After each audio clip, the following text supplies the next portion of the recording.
Bonjour à tous, bienvenue sur le Tour de France de vos bassins pour une nouvelle vidéo. Aujourd'hui, on va aborder la deuxième partie du bassin pour les débutants, la structure. C'est parti!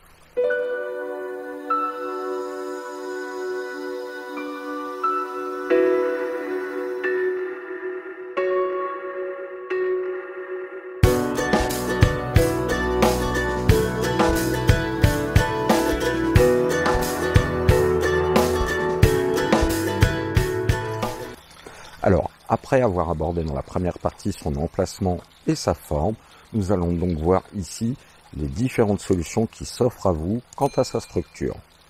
Selon le type de poisson que vous désirez et selon la région où vous habitez, la profondeur de votre bassin sera elle aussi à prendre en compte. On parle en général d'une profondeur minimale de 70 cm pour les poissons rouges et d'1,20 m minimum pour des coils, idéalement 1,50 m voire 2 m.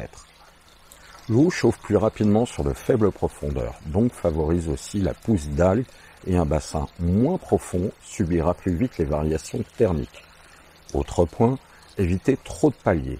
Les déchets vont s'y déposer et c'est un perchoir à prédateurs. Là, je vous remets le lien de la vidéo que j'avais faite sur les prédateurs du bassin. Plusieurs paliers seront inutiles et à la limite plus néfastes qu'un bassin avec un seul palier. Donc, privilégiez une surface de nage bien plus importante, le tout sur une bonne profondeur. Mais avant d'aborder le sujet de la structure et de vous décider sur le type voulu, je vous rappelle qu'il serait bon d'avoir une bonne vue d'ensemble de votre projet. N'oubliez pas à ce stade qu'il faudra y intégrer harmonieusement un système de filtration qui a un coût lui aussi. Commençons par les bassins en coque ou préformés. Il existe de nombreux modèles de bassins préformés. Privilégiez ceux en fibre plutôt qu'en polyéthylène. Le prix est certes plus élevé, mais ils auront une durée de vie bien plus grande et surtout résisteront mieux aux UV et au gel. Vous trouverez des petits bassins préformés à partir de 150 litres environ jusqu'à 9 mètres cubes pour les plus gros. Si les petits bassins préformés sont relativement accessibles, les prix s'envolent rapidement pour les plus gros modèles. Certains modèles seront autoportants et offrent la possibilité d'en faire un bassin hors sol en habillant juste les contours. Un des inconvénients, vous n'aurez pas un choix très varié au niveau de la forme. Un point négatif pour les petits modèles, ils ont souvent une profondeur trop faible. Attention, la pose d'un bassin préformé n'est pas forcément plus simple qu'un bassin en bâche. Il faudra bien préparer le terrain et avoir mis une assise bien de niveau. Pour les gros modèles, plusieurs personnes seront même nécessaires. Parlons maintenant des différents types de bâches. Optez pour faire un bassin en bâche vous offrira la possibilité de donner cours à votre imagination au niveau de sa forme. Je vous rappelle une nouvelle fois d'éviter les formes trop biscornues afin de ne pas avoir de zone morte dans le bassin et de favoriser une bonne circulation de l'eau. Il existe plusieurs types de bâches et bien entendu les prix seront très différents ainsi que leur durée de vie et leur résistance aux UV et au gel. Pour l'épaisseur, 0,8 mm sera le minimum que je vous conseillerais. L'utilisation d'une feutrine géotextile anti-poinçonnement doit impérativement être appliquée avant la pose de la bâche. Je vous conseillerais au minimum du 350 g par mètre carré.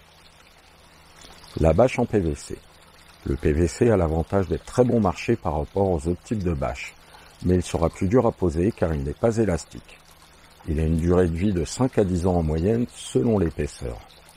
Attention, dans le temps, elle n'offre pas une bonne résistance aux UV, au chaud et au froid et finit souvent par craqueler et en plus, elle n'est pas recyclable. La bâche EPDM. Son tarif est certes plus élevé, mais c'est la bâche la plus résistante de toutes. Elle a une durée de vie qui peut aller jusqu'à 50 ans suivant les marques et est plus facile à installer du fait de son élasticité. Attention, elle sera cependant beaucoup plus lourde, prévoyez du renfort pour la pose. Elle a une forte résistance aux variations de température et aux UV. Attention, il existe également des bâches EPDM pour toiture, mais leur composition est différente et ne convient pas à la flore ou à la faune aquatique. Il existe également d'autres types de bâches comme le PE ou le Polyex, et je ne vais pas rentrer dans les détails de celles-ci car elles n'offrent pas d'avantages supplémentaires et sont moins répandues. Abordons maintenant les bassins maçonnés. Cette partie va s'adresser aux personnes ayant une bonne expérience dans ce domaine ou l'emploi de personnes du métier. Les bassins maçonnés permettent de grands bassins profonds avec des parois verticales et pourquoi pas surélevées avec possibilité d'y insérer une vitre. Radier ferraillé, dalles de béton, parpaing, blocs à bancher sont des lourds travaux qui nécessitent un budget conséquent. Étudiez donc bien votre projet avant. Celui-ci pourrait être recouvert soit d'une bâche EPDM collée ou d'une résine pour imperméabiliser cette dernière. Abordons les structures en bois. Une structure en bois peut être également une solution. Pensez bien dans ces cas-là à bien renforcer les parois car l'eau a une force de poussée assez énorme. Elle a l'avantage de pouvoir réaliser de beaux bassins semi-enterrés ou hors sol. Plus qu'à rajouter alors une bâche par la suite. Vous pouvez également partir sur une solution mixte avec une base de parpaing et le reste en bois. L'ajout d'une vitre est également possible, ce qui permettra de voir vos poissons plus facilement. Tracé, creusé et mise en place d'une bâche. Une fois l'emplacement choisi, délimitez la forme de votre bassin avec un tuyau d'arrosage par exemple ou une bombe de peinture. Vous aurez comme ça une bonne vue d'ensemble. Vérifiez que vos bords sont bien de niveau afin d'avoir votre niveau d'eau égal partout. L'utilisation d'une mini-pelle est parfois nécessaire, pensez bien à la sécurité. Un accident arrive vite, avec ce genre d'engin, soyez donc vigilants. Évitez les fonds plats et optez plutôt pour un fond légèrement arrondi. Les remontées de méthane sont rares, mais arrivent de temps en temps et ont assez de force en fait pour soulever votre bâche. Privilégiez des bords à 45 degrés car à 90, s'ils ne sont pas renforcés, la terre peut s'éroder sous la bâche et il faudra tout refaire. Comme je l'ai dit précédemment, évitez trop de paliers, un seul suffit. Évitez aussi de les faire trop larges. Avoir un palier d'au moins 60 cm si possible permettra d'éviter aux hérons de se poser. L'utilisation des collas pour faire ces bordures permet de délimiter parfaitement le périmètre de votre bassin et indique le niveau terminé de celui-ci. Autre conseil, stabilisez le fond du bassin avec du sable et du ciment. Pas besoin de le mouiller, 24 heures plus tard, il sera dur comme du béton. Avantage, ça fait une bonne barrière contre les nuisibles. L'emploi d'un grillage à poules en acier galvanisé avec du mortier renforcera cette barrière anti-nuisible et stabilisera également le fond du bassin et, si vous voulez, vos parois. C'est ce que j'ai fait ici sur mon bassin, que ça soit au niveau du fond du bassin ou sur les parois. C'est certes plus long, mais je ne le regrette pas, je peux dormir tranquille. Avant d'acheter son géotextile ou sa bâche, il est important de savoir la taille exacte nécessaire. Pour cela, rien de plus simple.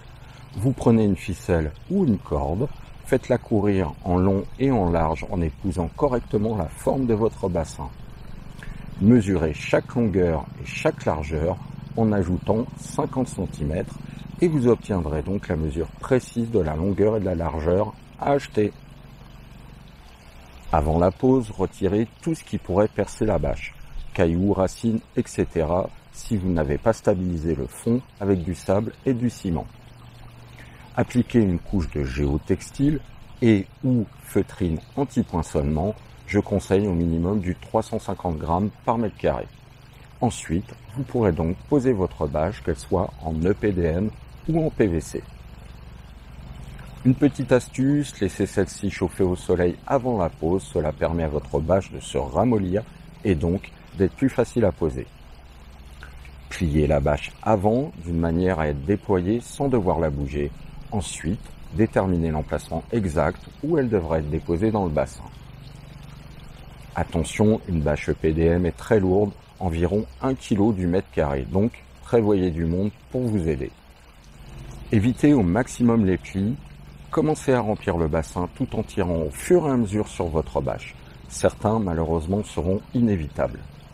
Les gros plis quant à eux sont des nids à bactéries car l'eau n'y circule pas. Collez-les avec des colles ou adhésifs prévus à cet effet. Il est très important de connaître le volume exact de votre bassin si jamais vous avez un traitement à effectuer un jour.